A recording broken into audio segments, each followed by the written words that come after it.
Hi guys, I'm Charlie Becker and I studied natural sciences at Corpus Christi College, Cambridge. Welcome to Simply Cambridge, where I'll be answering the shorter, simpler questions all about the University of Cambridge. Expect a new question every Sunday, Wednesday and Friday. You can follow me on Instagram and Snapchat to keep up with me, and keep watching this video to keep up with Cambridge. So in today's video, we're going to be discussing what exactly happens when you're pulled after an interview. So if you're lucky enough to be invited to an interview at the University of Cambridge, there are three possible outcomes. You can either be made an offer, you can be not made an offer, or you can be entered into something called a winter pool. So in this video, we're going to discuss what this pool exactly is and how it works. So I'm going to split this video up into three sections. Section 1, we'll be discussing what is the winter pool. In section 2, we'll be discussing what exactly happens when you're entered into the pool, and in section 3 we're going to be talking about what to do if you have been pulled. So the winter pool is a system put into place to ensure that you have a fair shot at getting into the University of Cambridge, regardless of which college you apply to. So I like to think of it as almost a second lifeline. Being entered into the pool means that you're a strong applicant and you're considered to be suitable for a Cambridge learning environment. There are a few reasons why you could have entered the pool. The college you apply to may be oversubscribed. The college you apply to may feel that there is an academic present at another college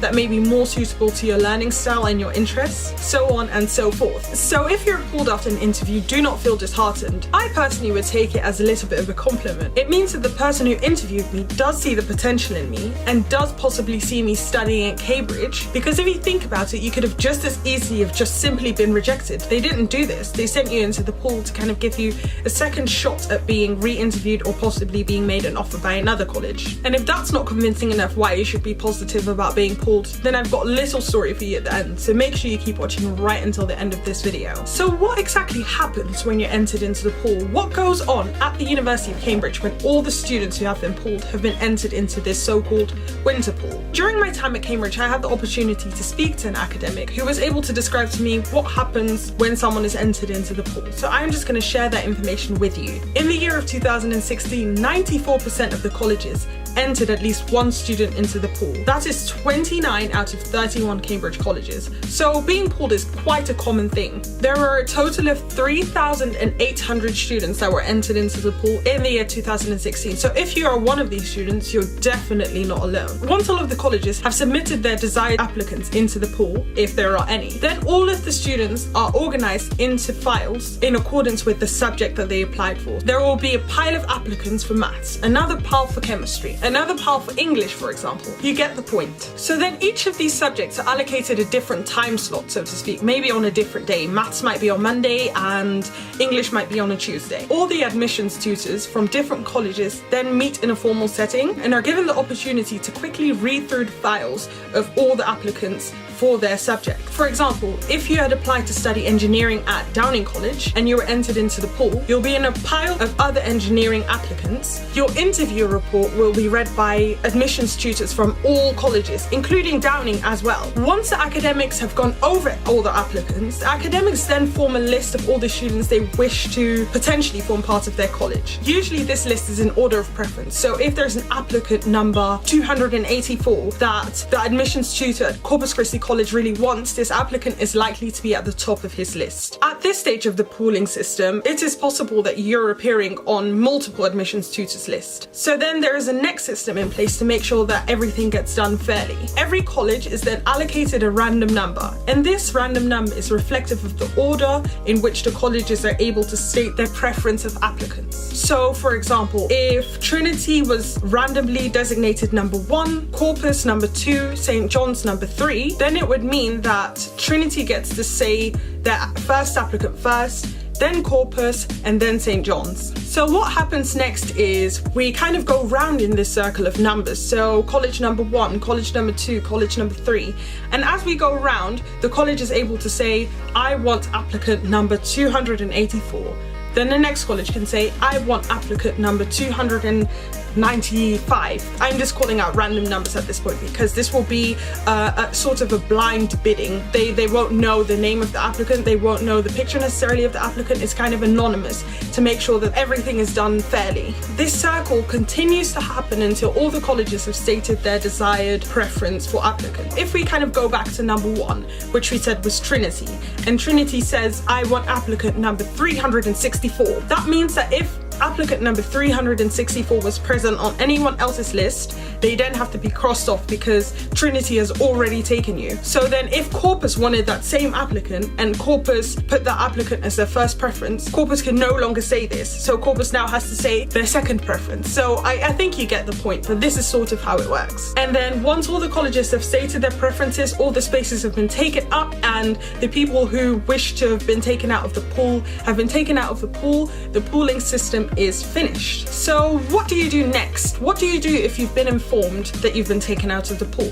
What you should do next really depends on the decision made by the admissions tutor upon removing you from the pool. So there are 2 things that they can possibly do. 1, they could make you a straight offer without needing to see you, without needing to re-interview you, without needing to hear your voice over the phone. 2, they can decide that they want to learn just a little bit more about you before they make their final decision, and you'll be called back for a winter interview. Regardless of which route the admissions tutor take, you'll be notified, so you'll know if you have another interview, or you'll know if you don't have to do anything and you've been made a straight offer and will be joining the university in the following academic year. So if you are a student that has been recalled for an interview, then the next thing to do is quite obvious. You are going to start preparing for your interview, but I feel like you are at a slight advantage in this case because you've already attended a Cambridge interview. You already know what to expect and what sorts of questions may be asked. So this time around, try and be less nervous and try and reflect on the things that you feel you could have done better in your first interview. Your second interview should go really well if you prepare in the right way and if you really focus on making sure that you've revisited your content and haven't just left it behind because you've already done your first interview. If you've been made a straight offer, congratulations. You don't have to prepare for another interview because you've been made an offer. But what you do now need to remember is that being offered a place is only half of the story, and you really have to work hard to make sure that you meet this offer. So I would encourage you to continue studying hard and making sure that you're gonna meet that conditional offer, unless your offer was unconditional, in which case, I don't know, go and buy a pint of beer and sit on the grass, I suppose, and relax. But for the majority of people, the offer will be conditional because they'll be applying on the basis that they're still sitting exams in that summer. So now the quick story that I wanted to tell you about being pulled and why it is nothing to be sad about, nothing to be embarrassed about, and only to just see it in a positive light. It's quite a common idea that being pulled is something embarrassing because some people view it as, I didn't get into Cambridge the first time, I wasn't liked the first time, why couldn't I just do it in one go? This is no way to look at being pulled. Being pulled means that there is potential in you, that the admissions tutor recognize that they can't make you a no offer just flat out like that. They're giving you a second chance, they're giving you a second lifeline, and sometimes it's not even about second chances. Sometimes they simply have filled up all of their spots, and now they don't just want to throw your application in the bin. They want to give you to another college to make sure that you have equal opportunity to study at Cambridge. In the academic year of 2013 to 2014, the year in which I applied, someone had applied to a specific college at Cambridge and was entered into the pool. They were not made a straight offer and were made a straight offer. They were not re-interviewed, they were just made an offer based on the interview report that was read by the admissions tutor of this college. They then joined the university in October of 2014 to study natural sciences with the aim of specializing in chemistry in their third year. They performed exceptionally well in their first 2 years and managed to become top 3 for their subjects in both years. This is top 3 out of more than 600 students studying at the UK's top university. So I mean, they're pretty bright. In their final year of their undergraduate study, they came top of the chemistry class. I don't even want to begin to say what it takes to top the class at a world-leading university. You and I both understand that this person was pretty damn clever, yet they were someone who was pulled. If a genius can get pulled and end up topping the class of chemistry third year at Cambridge, then I feel like no one should feel disheartened about being pulled, because even the top of the top get pulled. For me, this is kind of reflective of the times that academics make mistakes, which is another reason some people do get pulled. This is reflected by a statistic that in the year of 2014, 20% of students that were entered into the winter pool were then removed by the very college that entered them into the pool. Perfectly reflective of when an academic has made a mistake and realized it. I suppose the moral of this video is don't view pooling in any negative light. Just see it as a second opportunity to show your interest in Cambridge and to show why you would wish to be a Cambridge student, and try your very best. So I hope you found this video really helpful. Let me know in the comments down below. It's super encouraging hearing people say that the videos are helpful, because that's really why I do them, I suppose. Thank you so much for watching, and I will see you on Wednesday.